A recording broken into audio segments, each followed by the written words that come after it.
of the Always Believe House. Today we're going to learn the quotient rule again, and you're going to learn what a negative exponent does.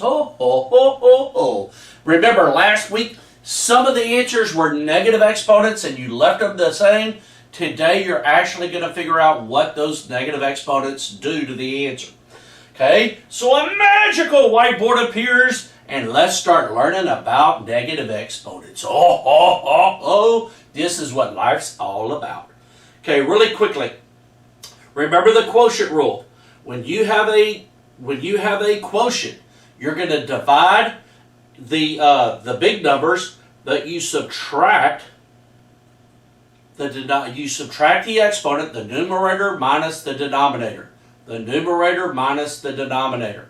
Okay, so let's go to the first problem. Notice you have 2 squared over 2 to the 5th. You have 2 2's on top, 5 2's on bottom. Technically, you could cancel out the 2's, can't you? And you would have 3 2's left on bottom, wouldn't you? And if you multiplied it out, this would be 1 over 8. But if you did the exponent rule and did 2 to the 2 minus 5, you would get 2 to the negative 3. This is the same thing as this. Let's go ahead and look at that in the calculator.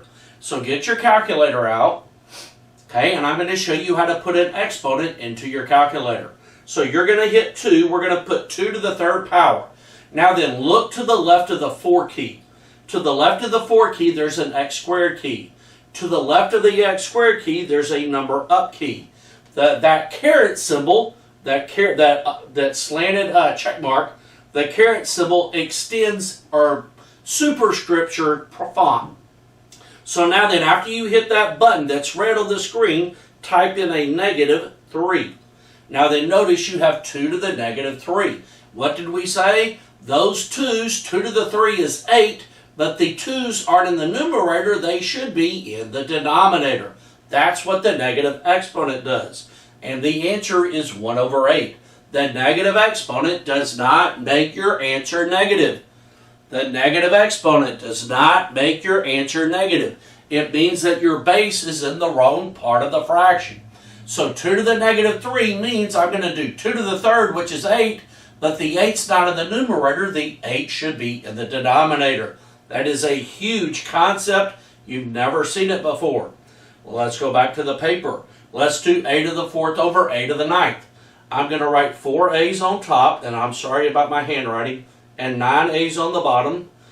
7, 8, 9. Now then, if I wanted to, I could cancel out 4 sets, couldn't I? That would leave 1a to the 5th, wouldn't it? That means most of the a's are on the bottom. But if I did the quotient rule and did 4 minus 9, I would get a to the negative 5. This is the same as a to the negative 5. A to the negative 5 means my a's aren't in the numerator, they should be in the denominator. Now then, let's go to the next one.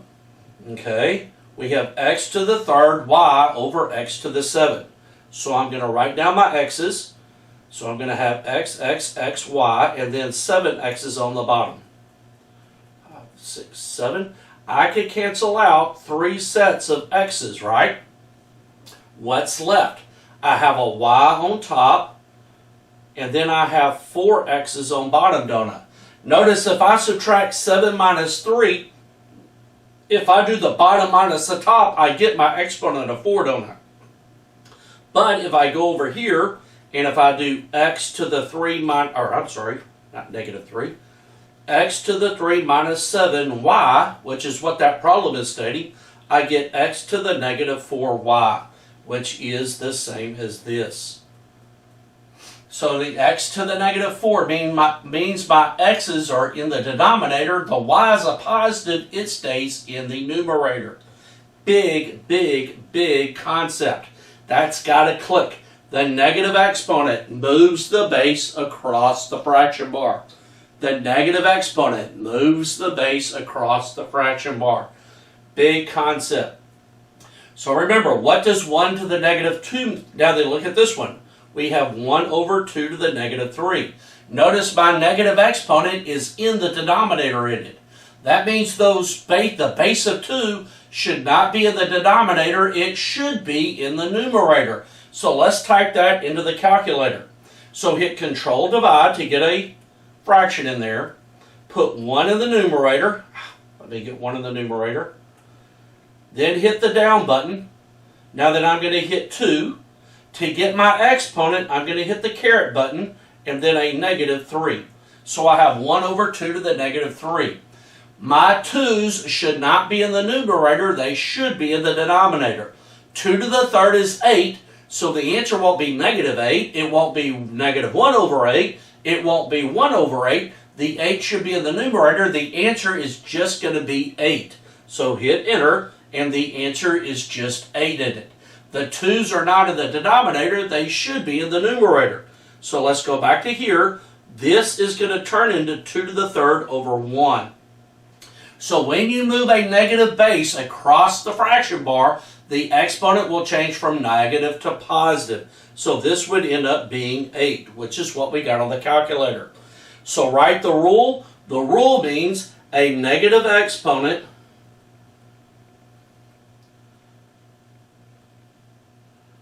moves the base across the fraction bar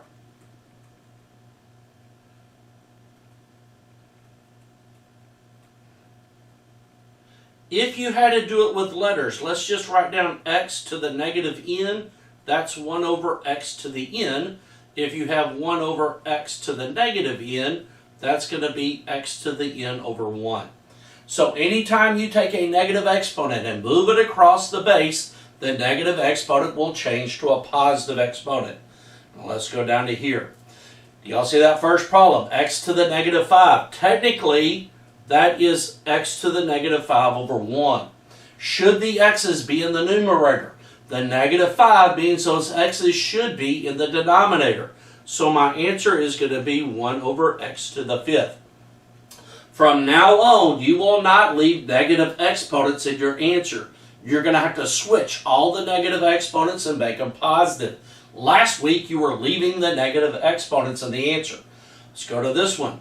Okay, on this one right here, my b to the -5 should go to the bottom, shouldn't it? Now then, let's do this. We're going to do b to the -5 minus 4. I'm going to do the numerator minus the denominator. When I do that, I get b to the -9, and that's going to turn into 1 over b to the 9th. I could have also done this, 1 over b to the 5, b to the 4, which is the same thing, isn't it? So either way, if I do the numerator minus the denominator, I get b to the -9, which moves the b's to the bottom. If I take that b to the -5, move it to the bottom, all the b's are on the bottom, I'm going to add up the 5 and 4 and get my 9. Let's go to the next one. Okay, on this one right here, do y'all see the 4 over 15? Your calculator will do a number, it will not do the variables. So on your calculator, if you punch 4, let me see here, 4 divided by 15, I get 4 over 15. 4 over 15 will not simplify. If I had like 4 over 10, the calculator would simplify. So I know that my number is going to stay 4 over 15. Now then, using the quotient rule, we're going to write down our first letter alphabetically, which is A, and then we're going to do the numerator minus the denominator. So I'm going to have 3 minus the -2. Then I'm going to write down y, and I'm going to punch 4 minus -3. Now then, you may have to punch this and this into the calculator to get the answer. Don't be ashamed of that. Just punch them into the calculator. So my answer is going to end up being 4 over 15a. 3 minus -2 is a to the 5th. 4 minus -3 is y to the 7th. Now remember, these actually get moved to the top, don't they? That's why the exponents end up being positive. So another way to write this answer is 4a to the 5th, y to the 7th over 15. Okay, your a and y are in the numerator, the 4's in the numerator, and the 15's in the denominator. Let's go to number 2. 1 over x to the -4. That x to the -4 is just going to go to the top in it. So this is going to turn into x to the 4 over 1, or just x to the 4. Let's go to number 5. Okay, punch this into the calculator. So we're going to punch 5 divided by 15. Do the number first. 5 divided by 15, enter. I get 1/3. My number is going to be 1/3. So I'm going to go, let's put it over here, 1/3. Then I'm going to write down my variables and subtract my exponents. So x to the 4 minus 6, y to the negative 2 minus 2. What a blast. Oh. Now then we're going to subtract your integers. You may have to punch this and this into the calculator. So this is going to turn into 1/3, x to the negative 2, y to the negative 4. That means the x and y should be in the denominator. So this will turn into 1/3, x to the second, y to the 4. Ho. If that ain't fun, I don't know what is, okay? Oh, remember, you have never moved a negative exponent before like this. This is brand new. It will click. The more you do this, the easier it will get, okay? The negative exponent just moves that base across the fraction bar, and you may have to punch these in the calculator if your integer rules are real weak, okay? Let's go to number 3. What did you learn about the 0 power last week? The 0 power turns that base into 1. So this right here will be 1. It's like it doesn't exist because 1 times anything is the same thing. Now then, the c's should go to the bottom, but the f should stay on the bottom. So this is going to turn into 1 c to the 4th f squared. So all I had to do on that was change the a to the 0 to 1. Then the c's are going to get moved to the bottom, and that's it. You change the negative to a positive. Whenever you move a base across the fraction bar, the exponent changes. Let's do this one. Let's do 1/x to the 4. If I move the x to the top, this is going to turn into this. So anytime you move a base across the fraction bar, if I were to move the x to the bottom, the exponent would turn positive with it. So when you move the base across the fraction bar, the sign of the exponent will change. That's what this lesson's all about. Let's go to number 6.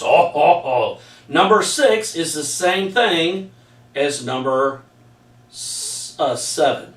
Same exact problem. So just draw an arrow right here. Now then, the next part of the lesson will be your assignment. We're going to continue this in the same video. So we're only posting one video. So get your homework out. That's in the next part of the module. If you need to pause the video. And it's this one. Okay. I'm not going to do all these for you. I'm probably going to go straight down the left column and do them, and you're going to finish the rest. Okay. So let's do number 1. I'm just probably going to go down the left column and do these problems. On number 1, what did I teach you? Take the numbers and punch that into the calculator. So I'm going to take my calculator and punch 2 divided by 4. And hit enter, and I get 1/2. I know my number is going to be 1/2. 1 will be in the numerator, 2 will be in the denominator. So I'm going to go right down here, and I'm going to put it over here, 1/2. Now then, I'm going to write my exponent or my variables out and subtract my exponents. So this is going to be x to the 11 minus 9, y to the 3 minus 5, and z to the 2 minus 5. Now then, let's go to the next step. 1/2 x, 11 minus 9 is 2. That means the x's should be in the numerator. Y, 3 minus 5 is a negative 2. The y should be in the denominator. And z, 2 minus 5 is negative 3. The z should be in the denominator. So I'm going to draw a fraction bar. I'm not going to put 1 in the numerator. I will put x squared. The 2 stays in the denominator.